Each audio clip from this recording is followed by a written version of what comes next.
지금 읽어드린 말라기서는 구약 성경의 제일 마지막 책입니다. 구약이 39권 책으로 되어 있죠. 그 중에 말라기가 마지막인데 이로써 예언자가 끝났다라고 보통 말합니다. 그러니까 그 뒤부터는 예언자가 다시 나오지 않고요. 세례 요한이 이제 일어나서 광야에서 회개하라, 천국이 가까웠다 하기 전까지를 보통 신구약 중간기라고 합니다. 그러니까 옛날 약속은 이제 여기서 끝이 나고 새로운 약속이 이제 성취되는, 그러니까 옛날 약속이 성취되고 또 이제 그건 또 다른 약속의 시작이기도 했습니다. 그래서 그때를 그렇게 표현하는데, 그러면 말라기서는 무엇을 약속하고 끝났는가 하면 여호와의 크고 두려운 날이 올 것을 약속하였습니다. 이 요엘서도 똑같은 표현을 씁니다. 여호와의 크고 두려운 날이 온다 했습니다. 그 말만 들으면 엄청나게 무시무시한 날로 생각이 되지만 내용을 가만히 살펴보면 전혀 그렇지가 않습니다. 오늘 읽어드린 대로 먼저 그날이 오기 전에 하나님이 선지자 엘리야를 보낸다 그러셨습니다. 그러니까 사람들 하늘에서 정말 엘리야가 오는 줄로 생각을 했겠죠. 어쨌든 그가 하는 일은 뭐냐 하면은 아버지 마음을 자녀들에게로 돌이키고 자녀들 마음을 아버지께로 돌이키는 것이다 라고 합니다. 그러니까 헤어졌던 아버지와 자녀들이 이제 만나는 날이라고 할 수 있겠죠. 헤어진 그 이유는 인간이 떠났기 때문인데, 죄를 지으면서 악에 빠져가지고, 근데 다시 그걸 돌이켜서 돌아오는 것을 의미합니다. 근데 이때 돌이킨다는 것을 신약 성경에서는 회개라고 표현합니다. 그러니까 신약 성경의 회개라는 말의 뜻이 원래 이쪽을 보다가 고개를 일로 돌이킨다라는 뜻이에요. 그러니까 우리는 흔히 죄를 막 통회하는 이런 걸로 생각하지만 처음 뜻은 상당히 쉽게 사람들이 알 수 있게끔 됐습니다. 마음으로 통회하라 그러면 그게 무슨 말인가 잘 모르죠. 근데 내가 지금까지 딴 걸 자꾸 생각하고 있다가 이제는 오직 하나님만을 바라보고 그의 말씀을 청종하고자 하고, 그 다음에 내게 무슨 일을 맡기시려는지 이런 걸 이제 묻고 또 그걸 실천하는 거, 이것이 이제 돌이키는 것입니다. 근데 이게 이제 주된 것이에요. 근데 그 다음에 더 붙여지는 것이, 만약 돌이키지 아니하면 어떻게 되느냐. 하나님이 말씀하시기를 두렵다고 하셨습니다. 두렵건대 내가 이 땅을 저주로 이 땅을 칠까 내가 두렵다라고 했습니다. 이 말씀을 생각하면은 인간의 죄를 짓고 돌이키지 아니하면은 하나님도 어쩔 수 없는 징벌 같은 게 임한다는 그런 뜻으로 이해가 돼요. 그럴 수밖에 없는 이제 상황이 된다는 것이에요. 그 이유는 아무리 생각해봐도 이 세상은 하나님의 사랑으로 이렇게 다 모든 것이 있게 되고 또 그렇게 보존도 되고 또 죽으면 그 하나님께로 돌아가야 되는 것인데, 이놈이 이렇게 돌아갈 생각도 안 하고 내가 하나님 왔는지도 안 믿고 하나님 안 계신다고 생각하고 멋대로 행동하니 이 세상이 파멸이 될 것 아닙니까? 오래 지속될 수 없는 거예요. 오래 지속될 수 없으니 그것을 우리는 이제 파멸로 느끼고 그 다음에 하나님 심판하셨구나라고 믿게 되는 것입니다. 하나님 억지로 뭐 그렇게 심판해도 되고 안 해도 되고 이런 게 아니라는 것입니다. 그대로 놔두면 세상이 파멸되고 완전히 엉망진창이 되니까 그 엉망진창되는 상황, 그걸 그대로 이제 그 사람들이 느끼기에는 아이고 이거 세상이 끝나가는구나 라고 느끼는 것입니다. 자, 그러므로 하나님은 직접 뭐 심판을 행하셔서 이렇게 하신다라기보다는 인간이 자연적으로 그 심판의 길을 가게 된다. 그래서 하나님이 나도 두렵다라고 말씀하신 걸로 그렇게 생각이 됩니다. 그래서 돌이키면 은혜의 날이고요. 안 돌이키면은 저주의 날이 되는 겁니다. 신약 성경에도 그렇습니다. 하나님이 아들을 보내셔서 지극히 세상을 사랑하시기 때문에 아들을 보내셔서 그를 믿는 자는 누구나 영생을 얻게 하려 하셨다. 요한복음 3장 16절 그렇게 되어 있죠. 근데 만약 안 믿는 자는 어떻게 되느냐? 안 믿는 자는 이미 심판을 받았다라고 했습니다. 안 믿는 상태가 심판이라는 거예요. 그리고 그거는 사람이 자기 행위가 악하기 때문에 빛이 왔지만 빛으로 나오지 않고 그냥 어둠 속에 잠겨 있다는 것입니다. 이게 심판이다라는 거예요. 자, 처음에는 이제 그까지만 돼 있는데요. 실제 일어난 일은 어떤 것이었을까? 결국 예루살렘이 초토로 변하는 것이었습니다. 예루살렘은 이제 로마와 이제 이스라엘이 적대 관계에 있었거든요. 그리고 반란도 많이 일으키고 했는데 그러다 보니까 큰 전쟁이 벌어져서 유대인들은 전부 예루살렘에 이제 들어왔습니다. 거기 있으면 하나님의 도성이니까 하나님 보호하시겠지라고 믿었고, 로마는 티투스라는 장군을 보내가지고 아예 예루살렘을 떼어 싸버렸습니다. 그리고는 이제 오랜 공방전 끝에 함락이 되고, 기록에 따르면 무려 100만 명 이상이 이제 학살당한 것으로 그렇게 되어 있고요. 마지막 남은 사람들이 마사다라는 요새로 도망을 쳐요. 거기서 수백 명이 1-2년간 항쟁을 했는데 결국은 거기도 이제 함락이 됩니다. 함락이 되기 직전에 로마인들이 이제 아주 저도 가봤지만 굉장히 절벽으로 둘러돼 있어서 올라오기 힘들어요. 로마인들이 어떻게 했냐면 저 밑에 해발 한 700~800m 밑에인 것 같아요. 거기서부터 흙을 쌓았습니다. 그러니까 우리 고속도로 내려 들어갈 때 램프 같은 게 있죠. 그걸 이렇게 쌓아가지고 계속 벽에 붙이는 거예요. 그러니까 좀 담벼락 그 밑에 이렇게 쌓아 올리는 거죠. 그리고 군인들이 올라갈 만큼 이렇게 경사로를 만들게 됐던 겁니다. 그게 이제 다 돼갈 즈음에 그 안에 있는 지도자가 이제 우리 다 처자식을 다 죽이자 해가지고 다 죽이고 또 자기들도 서로 다 죽이고 해가지고 로마인들이 돌아보니까 아무도 없는 거예요. 다 죽고 다 그게 아마 할머니 몇 명이 살았다든가 뭐 그랬는데 그들로부터 이제 어떤 일이 벌어진지를 이제 듣고요. 그때 종군했던 요세푸스라는 사람이 그걸 기록으로 남겼습니다. 그래서 이제 요사이도 이스라엘은 군인들 훈련할 때 맨 마지막에 마사다로 보내가지고 우리가 어떻게 항쟁했는지 이걸 되새기게 하고 그렇게 합니다. 어쨌든 유대인은 그렇게 이제 완전히 거기에 들어간 사람은 거의 다 죽고 이제 도망친 사람들은 곳곳에 흩어져서 1948년 다시금 이스라엘이 지금 땅에 나라를 이루기까지는 나그네 신세를 면치 못하게 됐습니다. 어찌 보면 이게 이제 저주의 날이 그렇게 됐다고 할 수 있는데 이게 예수님을 무지무지하게 괴롭혔습니다. 그러니까 아무리 얘기를 해도 유대인들은 예수님이 말씀하시는 그 평화에 관한 일, 이 누가복음 19장에 그렇게 표현하셨습니다. 너희가 평화에 관한 일을 알았더라면, 근데 눈물을 흘리시며 말씀하시기를 그게 정말로 너희의 눈에 숨겨졌구나. 그 다음에는 경고에 말씀하십니다. 예루살렘이 정말 그 엉망이 될 것이다. 완전히 폐허가 될 것이다. 이렇게 말씀하셨습니다. 그 다음에 그 일은 이제 그를 십자가에 매달은 일을 유대인들이 벌였기 때문인데 십자가를 지고 가시면서도 그는 굉장히 괴로워하셨습니다. 거의 많은 백성들이 따라오고 그다음 특히 여자들의 무리가 와서 이제 슬피 울고 그랬는데 그때 예수께서 하신 말씀이 예루살렘의 딸들아 나를 위해 울지 말고 너희 자식들을 위하여 울어라 이렇게 했습니다. 결국 40년 뒤에 그때 울던 그 여인들의 자손들이 예루살렘에서 이제 다 죽게 된 것을 예견을 하셨던 것이죠. 그런 의미에서 보면은 여호와의 크고 두려운 날이 맞긴 맞습니다.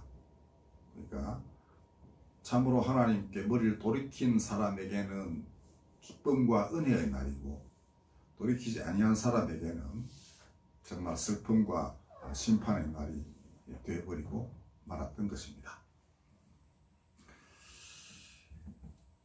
자, 결국 은혜의 날이 되게 하느냐 아니면 저주의 날이 되게 하느냐 하는 것은 인간에게 달렸다는 말씀입니다. 그렇죠? 그리고 그 예수님께서는 이제 그 은혜의 날을 이제 모든 마음 백성이 알도록 전하라고 제자들에게 위탁하셨습니다. 그러니까 마태복음 맨 마지막에 보면은 너희가 땅끝까지 가서, 그러니까 취지가 그렇습니다. 모든 족속에 가서 내가 가르친 바를 지키게 하고, 그 다음에 성부와 성자와 성령 이런 세례를 주고, 내가 분부한 바를 다 가르쳐 지키게 하라. 그리고 세상 끝날까지 내가 너희와 함께 있으리라. 이렇게 약속했습니다. 그럼 무슨 이유로 함께 하시겠습니까? 제자들이 그렇게 하나님 나라 천국 복음을 전할 때 그들과 같이 계셔서 사람들을 하나님 나라로 드리겠다는 그런 말씀 아닙니까? 예수님도 친히 말씀하시기를 나는 심판하러 온 것이 아니다. 나는 구원하러 왔다. 이렇게 하셨습니다. 그리고 우리 오늘의 명상 맵 아랫부분에 있습니다만은 요한복음 12장 48절에 보면은 내가 심판하는 것이 아니라 마지막 날에는 내가 한 말이 심판한다고 하셨습니다. 그러니까 심판은 그의 뜻이 아니었습니다. 그러나 그 하신 말씀은 곧 하나님 나라에 관한 말씀이고 하나님의 말씀이었습니다.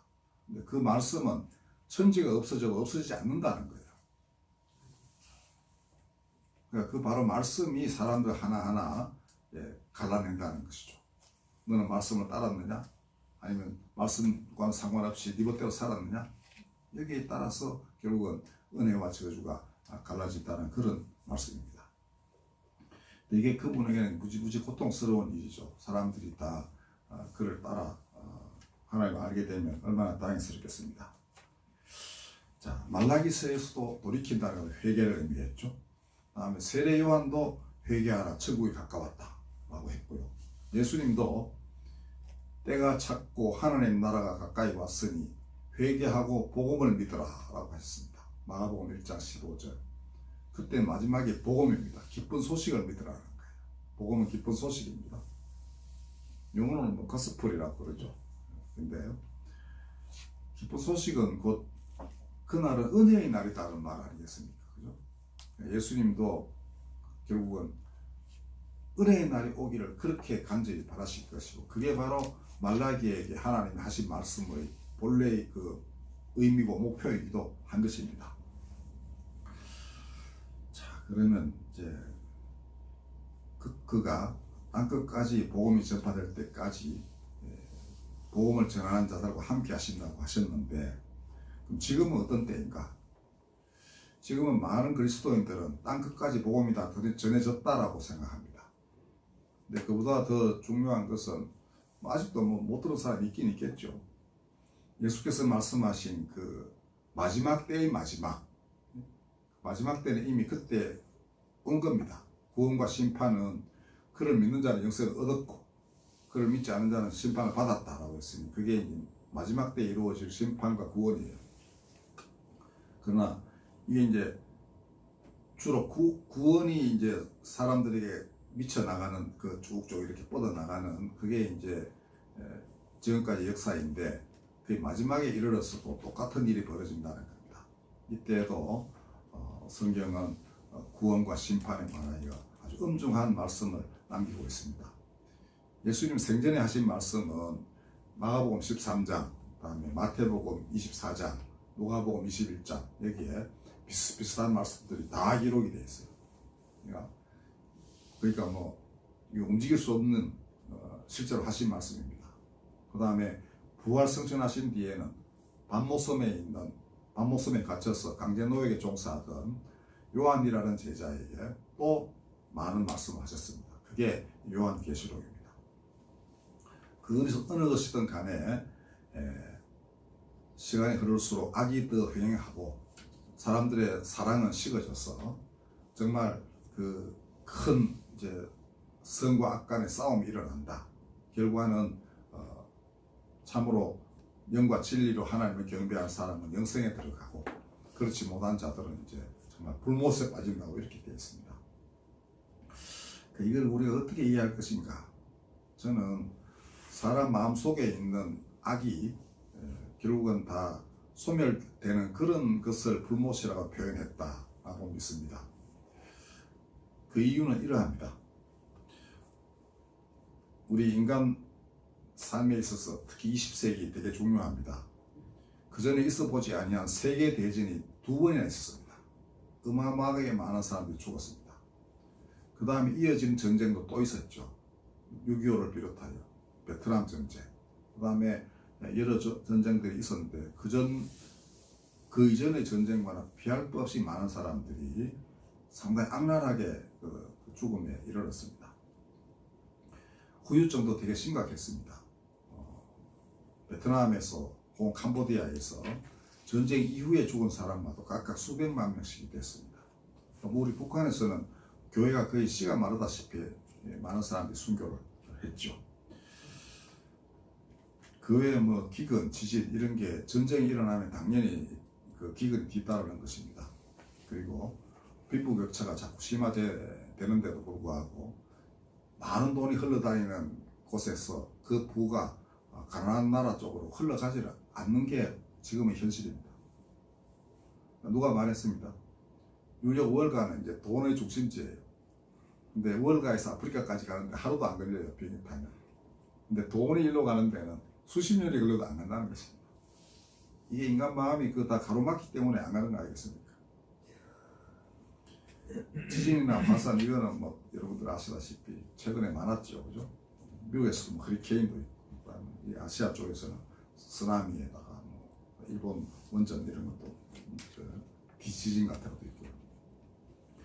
최근의 일은 우리 역시 지금 우리 현안인 코로나19 팬데믹입니다. 뭐 저도 지난 그 17일에 포항 내려가다가 같은 버스에 그 확진자 2명이 있다는 게 밝혀지면서 열흘 만에 저한테 통보를 해가지고는 그러니까 14일간이니까 11월 17일부터 12월 1일까지 자가격리를 해야 되는데 통보를 깨받아가지고 저는 닷새만 자가격리를 했습니다. 그래서 이제 교회를 올까 말까 하다가 고집 부리고 그냥 교회 가는 것보다는 가는 게 서로 은혜롭고 나중에 그 말썽이 안 생기겠다 싶어서 그냥 집에서 예배를 드렸습니다. 지금 뭐 우리나라도 지금 계속 늘어나고 있지만 미국이나 이런 특히 그 서구 이쪽에 혹은 뭐 남미, 브라질이라든지 이런 데는 지금 사람들이 말도 못하게 지금 죽어나가고 있는 거 잘 볼 수 있습니다. 그래서 제가 어느 그 외국 방송을 보다 보니까 그런 인터뷰가 있더라고요. 이제 백신 개발이 지금 제일 중요하죠. 근데 그에 종사하는 그 의사 중에 한 사람이 말하기를 자기가 1년 전에 지금 이 업무를 감당하게 돼가지고 지금까지 이르렀는데 꼭 온 지구를 갔다 하고 있다 이렇게 표현했습니다. 그러니까 지금 얼마나 많은 사람이 이 병에 걸릴지 모르잖아요. 그들을 지금 어떻게 그 병이 안 걸리게 막고 그다음에 이제 또 걸린 사람 치료해야 되고 하는 이 임무가 전 인류를 감당하고 있는 그런 느낌이 듭니다. 그래서 그때 만약에 하겠나라고 물었다면 못할 것 같다라고 했는데 1년 지나 보니까 그래도 할만은 한 것 같다 이렇게 또 얘기를 해요. 그리고 또 다른 사람은 이렇게 얘기를 하더라고요. 이게 지금 인류가 기로에 선 것이다. 하나는 인류가 정말 모두가 서로 사랑하는 길을 택할 것이냐, 아니면 이게 이제 백신이 개발돼도 돈 많은 사람이 먼저 가져가고 부자 나라가 그걸 먼저 그 싹쓸이 해가지고 자기 나라 백성이면 주기도 하고, 그 다음에 비싸니까 저 가난한 나라는 살 엄두를 못 내는 이런 경우가 생길 수 있겠죠. 그래서 이렇게 이기심 때문에 이상한 쪽으로 세상이 엉망진창이 될 수도 있다. 그래서 그 의사들은 되게 참 착한 사람 같았어요. 제일 고민하는 게 뭐냐 하면은 내가 개발하는 이 약이 그 부자들에게 쓰이는 게 아니라 어떻게 하면 모든 가난한 사람들에게 골고루 어떤 면에서 더 우선적으로 배정될 수 있을까, 아주 싼 값으로 혹은 무료로 이거를 고민하더라고요. 근데 이제 그게 애로가 되게 많은 거예요. 그러려면 부자 나라나 부자들이 굉장히 돈을 많이 투자해야 되는 것이 수십억 개를 만들어야 되는 거 아닙니까? 그러려면 그걸 만들 만한 이제 그 시설이 있어야 되죠.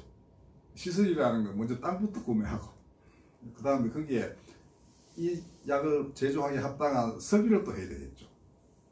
그게 약 개발하는 것보다도 훨씬 시간이 많이 걸릴 것이다. 이렇게도 또 예측을 합니다. 근데 그러니까 여러분들 과학을 경시하면 안 돼요. 이 사람들은 그 모든 걸 다 고려하면서 특히 그들이 마음을 착하게 일으켜가지고 이 약은 모든 사람에게 특히 가난한 사람이 아무런 장애 없이 쓸 수 있게끔 돼야 된다는 이 마음, 그 마음이 실제로 현실화되려면 엄청나게 많은 준비가 필요하다는 것이죠. 그러면 그 준비를 누가 할 수 있도록 누가 돈을 대느냐? 부자 나라서 부자 나라. 여기 보면 그렇게 됐을 때 인류는 서로 사랑하는 일을 이룬다는 것입니다. 이게 어떻게 보면 마지막 나라의 그 증거이기도 해요. 그러면 그거는 사람들이 다 하나님께로 머리를 돌이킨 겁니다. 그리고 당연히 그렇게 되겠죠. 부자가 자기를 위해서가 아니라 다른 사람을 위해서 자기 부를 쏟아넣었고, 가난한 사람도 그걸 감사하게 생각하고, 꼭 마태복음 25장에 나오는 양과 염소의 비유처럼 이웃이 공경에 취했을 때 손을 내밀면 그들이 모두 다 하나님의 나라를 상속한 사람이 되는 것입니다. 만약 그렇지 않고 반대로 부자가 먼저 싹쓸이한다, 이거는 저주의 날로 그냥 걸어가게 되는 겁니다. 가난한 나라 사람들이 가만히 있겠어요? 그죠? 부자 나라를 해서 가난한 사람들, 가난한 나라 없으면 저 버티지도 못합니다, 사실은. 왜냐하면 자원은 이렇게 골고루 분배되어 있고, 그 다음에 온갖 군데에서 폭동 일어나고 뭐 테러 일어나고 하면 어떻게 세상이 견디겠어요? 그죠? 근데 우려되는 거는 그렇게 될 수도 있기 때문에 될 수도 있다는 것입니다. 그래서 인간이 정말 마음을 새롭게 다잡고 이웃을 정말 진정으로 사랑하는 계기가 지금 이 코로나19예요. 그런 의미에서 이거는 하나님의 말씀입니다. 재앙은 그 자체가 말씀이에요. 돌이키라라는 말씀입니다. 그리고 세 계명 주식이 있죠. 내가 너희를 사랑한 것 같이 너희도 서로 사랑하라. 이 계명을 지금 친히 재앙을 통해서 말씀하고 계신 겁니다. 이 말씀 잘 들어야 됩니다.